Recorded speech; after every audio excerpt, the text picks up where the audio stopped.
Afternoon, everyone. This is day 21 of the Trump Republican shutdown, and House Republicans remain on vacation. Donald Trump is missing in action, continues to engage in unreasonable, un-American, and unpresidential behavior, and Senate Republicans still don't have a clue as it relates to what needs to be done to address the healthcare crisis that they've created. Tens of millions of Americans all across the country, as we speak, are beginning to receive notices that their premiums, copays, and deductibles are about to skyrocket. They are about to experience thousands of dollars in additional expense per year, and in some cases, thousands of dollars in additional expense per month. It's unsustainable. And Republicans have refused to address it. They'd rather keep the government shut down than provide affordable health care and extend the tax credits for everyday Americans, for working class Americans, and for middle class Americans. Democrats will continue to make clear that we will sit down anytime, any place with anyone here at the Capitol or back at the White House in order to reopen the government, decisively address the Republican healthcare crisis, and enact a spending agreement that actually makes life better for the American people, as opposed to continuing these Republican policies that are raising the already too high cost of living and ripping healthcare away from the American people. Republicans on vacation for 4 weeks, and one of the consequences of that is that Republicans have refused now for 4 consecutive weeks to swear in Representative-elect Leader Grijalva, depriving hundreds of thousands of people in the state of Arizona of the representation that they deserve, particularly during this challenging moment in the country. And once again, on the House floor during a pro forma session, Republicans refused to recognize the distinguished gentleman from the great state of Maryland on behalf of Representative-elect Grijalva, who should be sworn in today. It's already 4 weeks too late. It's now my honor to yield to the top Democrat on the House Judiciary Committee, Representative Jamie Raskin. Thank you, Leader Jeffries. And I want to say I was alarmed and distressed to read that another January 6th pardoned convict has been picked up, this time apparently in connection with saying he was coming to New York looking for you, Mr. Jeffries, saying he was going to eliminate you. And apparently you had a public event in New York yesterday, and he's been picked up for that.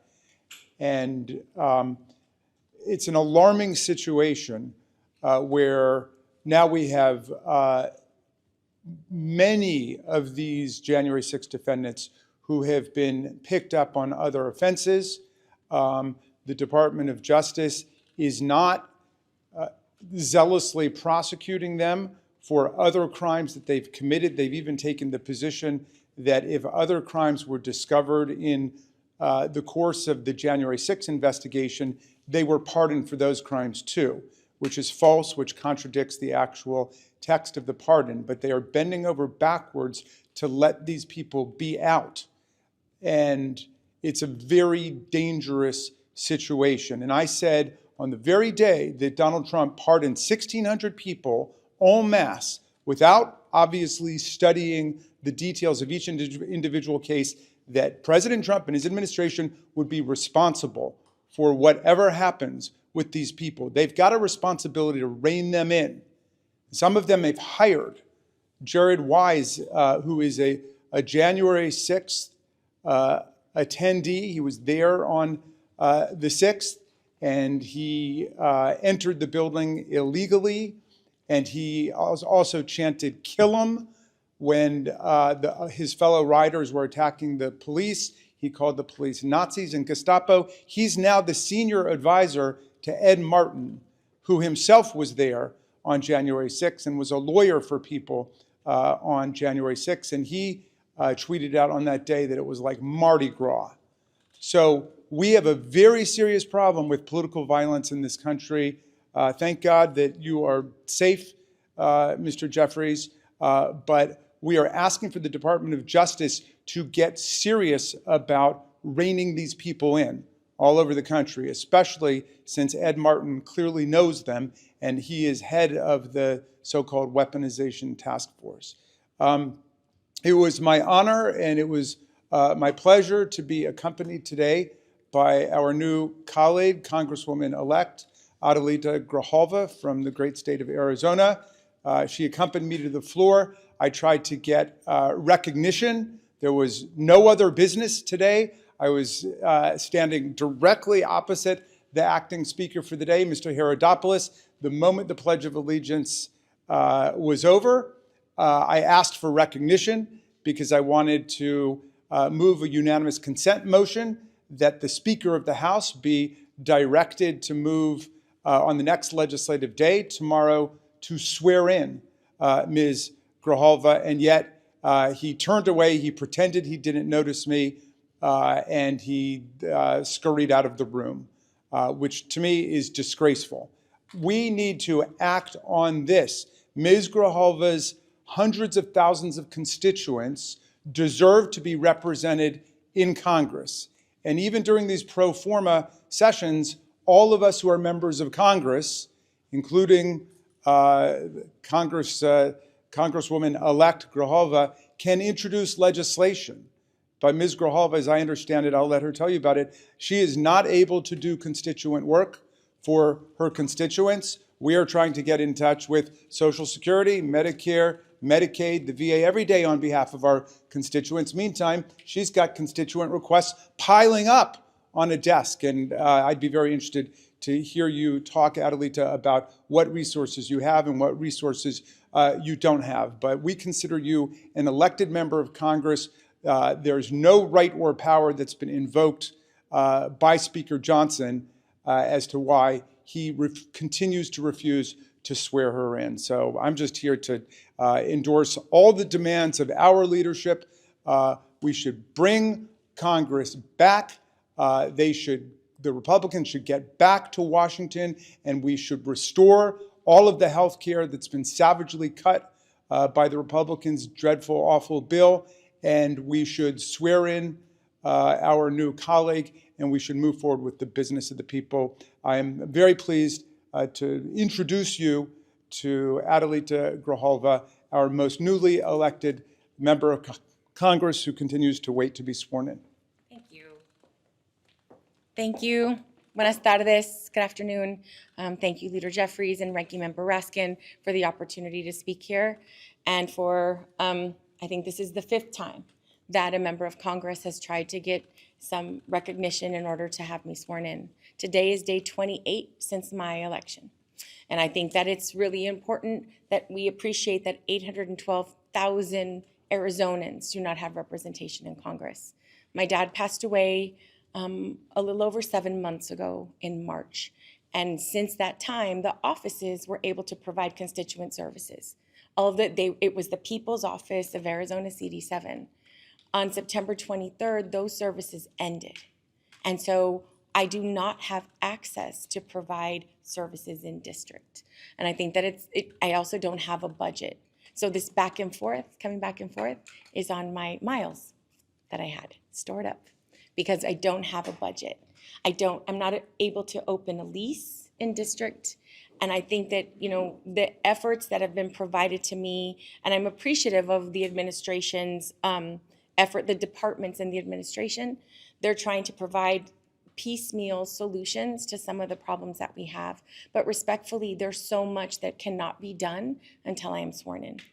And so every moment that passes that I'm not able to provide constituent services or be a voice for Arizona, I can't bring the issues forward that they sent me here to do. And so while we're getting a lot of attention for not being sworn in, I'd rather get the attention for doing my job. And I can't do that right now without being sworn in. And there were it's just notable to continue to mention there were 2 Republican members that were sworn in less than 24 hours from the date of their special election, April 1st.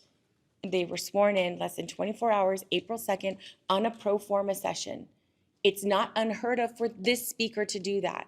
And so I continue to ask for us to have the same opportunity, and for the 812,000 people in Arizona that do not have a voice right now to have the opportunity to have me here representing them. Thank you. Thank you, Madam Leader.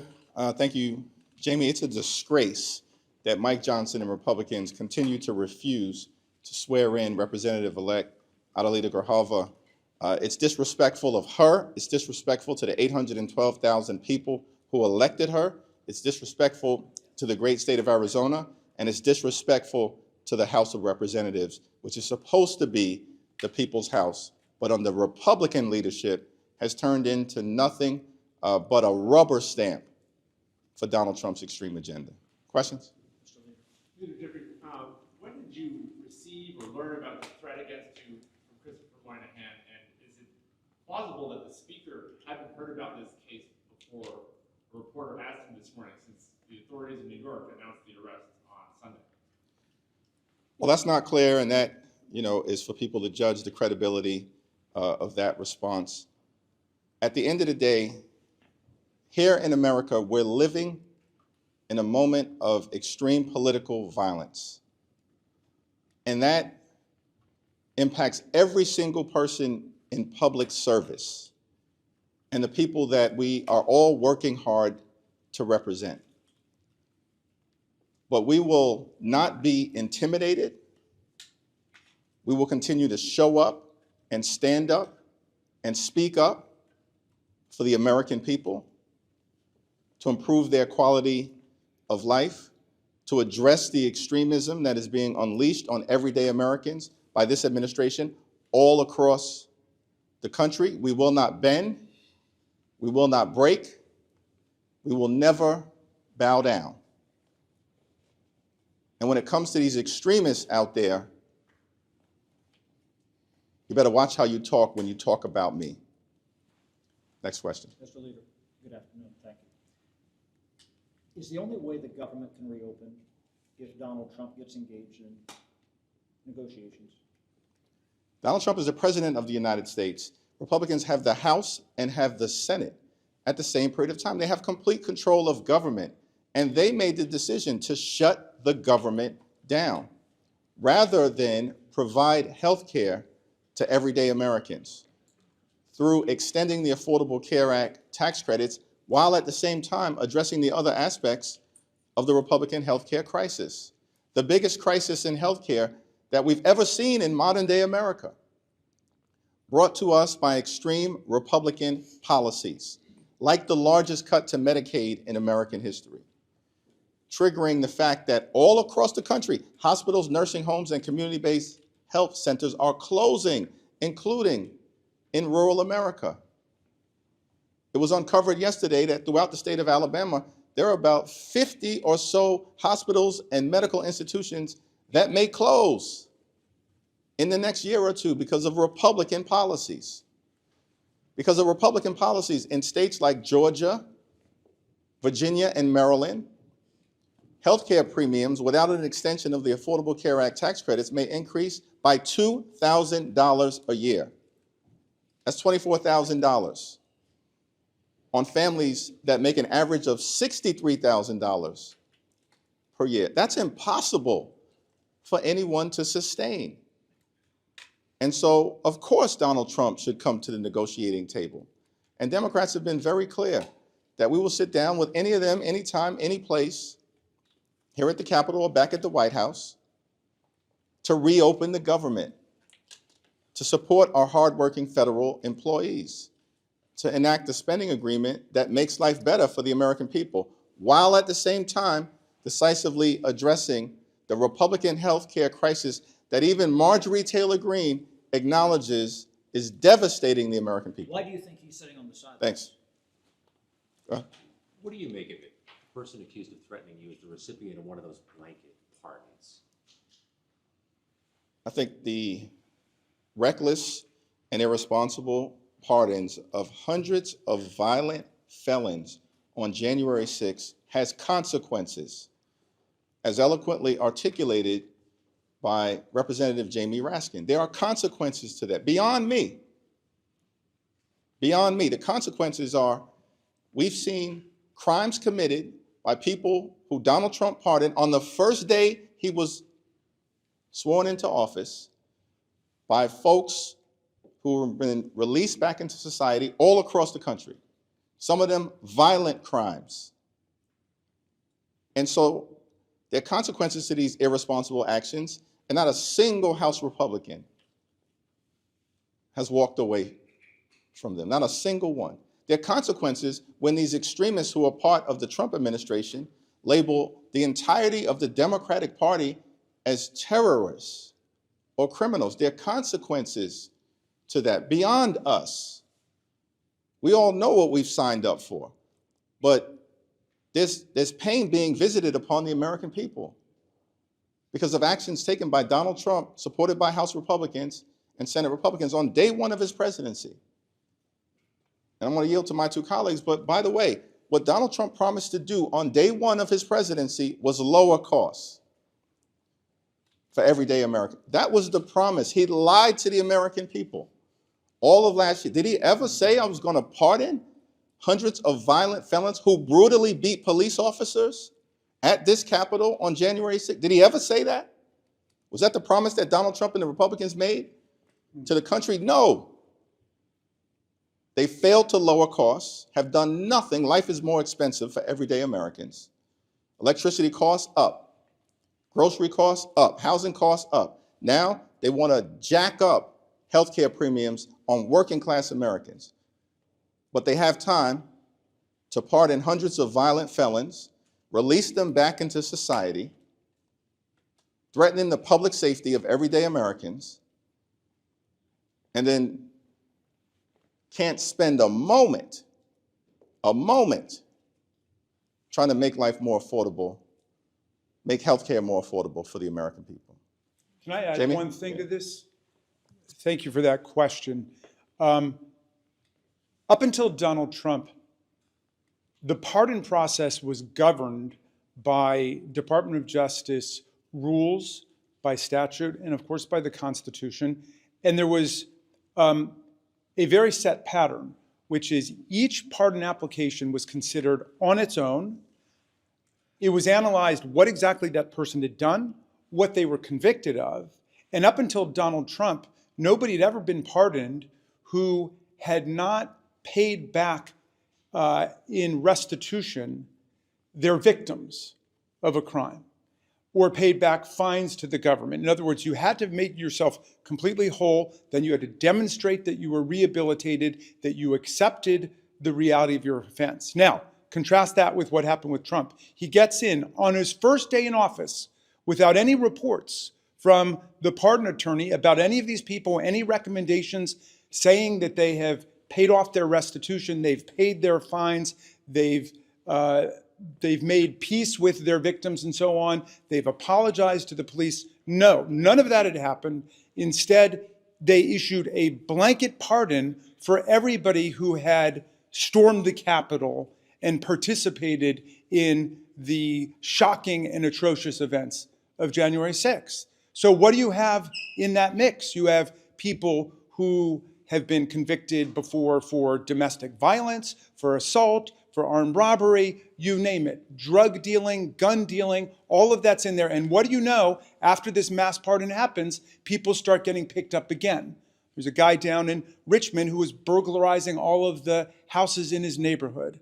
And now this guy, Moynihan, says he's going to eliminate the minority leader of the United States House of Representatives. So they have enough people over at the Department of Justice who know a lot about January 6th, including Ed Martin, who was there tweeting on that day, describing it as a day of celebration like Mardi Gras, and his senior advisor, Jared Wise, who was here yelling, "Kill him," about the police, that they should know how to get these people into line because it's a very dangerous situation. And I just want to add finally to what Mr. Jeffries said, Speaker Johnson described the exercise of First Amendment rights across the country by 6 or 7 million Americans as part of the No Kings rallies as a Hate America rally. The Hate America rally happened on January 6th, 2021. We saw what a Hate America rally looks like.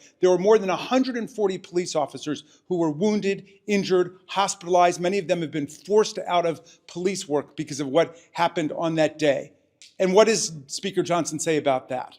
Nothing. Now, he's part of the cover-up.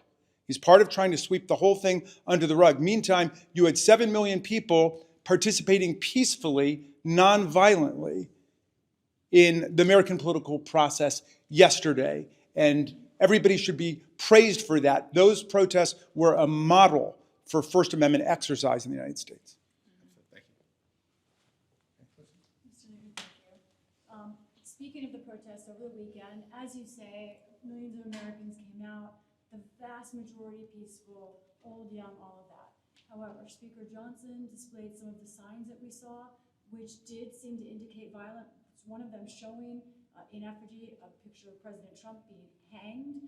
Also, we've seen video of people saying that, for example, 8647 to them meant that they did want the president killed. How do you respond to those on the left using that kind of rhetoric? We've continued to make clear in this country that political violence directed at anyone at any time for any reason, wherever it emanates from, is unacceptable. Democrats have made that clear. We don't see that coming from Republicans on the other side. We don't see that type of unequivocal denunciation. In fact, they've described the January 6th hate rally as Mardi Gras, as a normal tourist visit, as a parade, as a celebration, and then they pardon hundreds of violent people and unleash them back in communities across the United States of America. This group of people, these extremists on the other side, they have zero credibility, zero, on the issue of political violence. And these Republicans, they are not the party of law and order. They're the party of lawlessness and disorder in all of the ways, including the ongoing crime scene at 1600 Pennsylvania Avenue, which is running the largest pay-to-play scheme in the history of the country in real time. And we hear nothing but crickets from Mike Johnson and the other side of the aisle. Get lost with your denunciations. The No Kings protest was peaceful, it was powerful, and it was patriotic. Millions of people, more than 7 million people. And so I've got no time for these people on the other side of the aisle. Are you worried about rhetoric on the left? We have continued to denounce political violence wherever it emanates from. It will be nice to see that type of denunciation coming from Republicans. Leader, you want to say anything? You know, I think that in Arizona, we know very well what political violence looks like. Former Representative Gabby Giffords was shot while she was doing a Congress on Your Corner event. I think that what needs to be done is complete condemnation of any violence. And when you think about when we've all served locally, right? We all want to encourage people to get involved in our political system. The best representatives are those that are homegrown and are motivated to do this kind of service, like a public servant and servant leadership. And when we are faced with violence and attacks, it doesn't matter how strong people look on the outside, it shakes you on the inside. There is absolutely no reason why Leader Jeffries' family should be concerned about his safety. Nobody should have to deal with that kind of hate and violence on a regular basis. And so we can nitpick all of the little details, but fundamentally, this is not okay, and this is not normal. It's not. And when you have a president who is giving away $40 billion of our tax money to a foreign entity and not taking care of what's going on at home, but also, by the way, enriching themselves, I think that that's a conversation we should be having. But when we talk about signs here and there, and I mean, I was in Tucson, it was beautiful. There are like 4,000 people there, all walks of life, all ages. The vast majority had never gone to a protest before. That's pretty cool. And I think what that shows, and it's an indication of the general unhappiness and displeasure of the American people in this administration. Michael? Thank you, Mr. Leader. We're 2 weeks away from 3 important elections: California 50, New Jersey's gubernatorial election, Virginia's gubernatorial election. I'm curious to know if you think those 3 elections will they be a signal to kind of where the Democratic Party is headed as we go into 2026? Just how are you thinking about those elections? I know you've had varying degrees of activity in each of those. Just want to get your general thoughts. It will be a signal about where the country is headed in the midst of dealing with the national nightmare that is the Trump administration and the Republican sycophants in the House and the Senate who are embracing all of this extremism. That's what the New Jersey gubernatorial election is going to represent. That's what the Virginia gubernatorial election is going to represent. And that's what Prop 50 in California is going to represent. And we're going to win. In California, I was there all weekend. We're going to win in California, stop Trump from stealing the election by rigging congressional maps all across the country, and we're just getting started in California. Remember I said this, just getting started in California. And we're going to win in Virginia, and we're going to win in New Jersey, because the American people are fed up that Republicans would rather spend time on vacation on the golf course, give $40 billion to a foreign entity, and can't find resources to extend the Affordable Care Act tax credits days away from November 1st and the open enrollment period. That's who these people are right now. And that's why Democrats are fighting hard across the country, every day, every week, every month, this year, next year, until we get to the midterm elections and can begin to end the national nightmare that Republicans are visiting on the American people. Congresswoman-elect, can I ask if you've heard from the Arizona Attorney General about the lawsuit against Speaker Johnson? I believe that a lawsuit is being filed today. I don't have any other details, but I believe it's happening very soon. I want to ask about your conversation with Speaker Johnson over the weekend. Did you discuss any changes to the CR or any way to extend the ACA? It's a private conversation that will remain private. Given the rise of political violence and especially this latest threat against you, should members have increased security? And if so, what is the legislative path forward? Could there be a vote on a standalone bill? Because I know there was some language in the CR. Well, Representative-elect Leader Grijalva said it in such a powerfully eloquent way. But we have a responsibility here in Congress to make sure that everyone can safely do their jobs, particularly in the People's House, because we pride ourselves in this institution as being the entity in the federal government that's closest to the American people, that's out and about with the American people, that reflects the hopes, the dreams, the aspirations, the fears, the concerns, the anxieties, in the words of the framers, the passions of the American people. That's what makes the House so special. And so for members to be able to continue to do their jobs in that regard, we certainly have to increase significantly the amount of safety that is provided. And we continue to work on that. Significant steps have been taken, and more needs to be done. But at the same period of time, what's even more important, in my view, is that we work on issues of importance to the American people.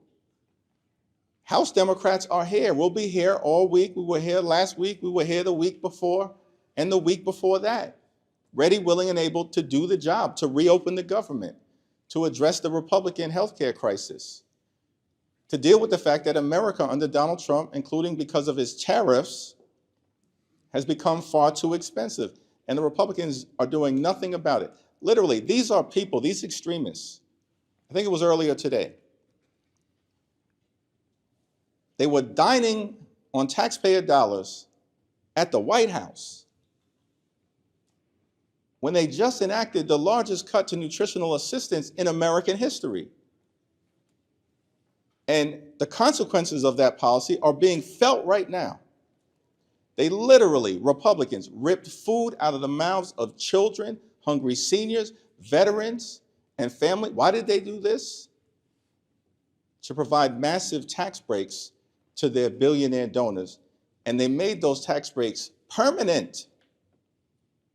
And now this same group of extremists can't even be bothered to have a conversation about extending the Affordable Care Act tax credits for working class Americans, middle class Americans, and everyday Americans.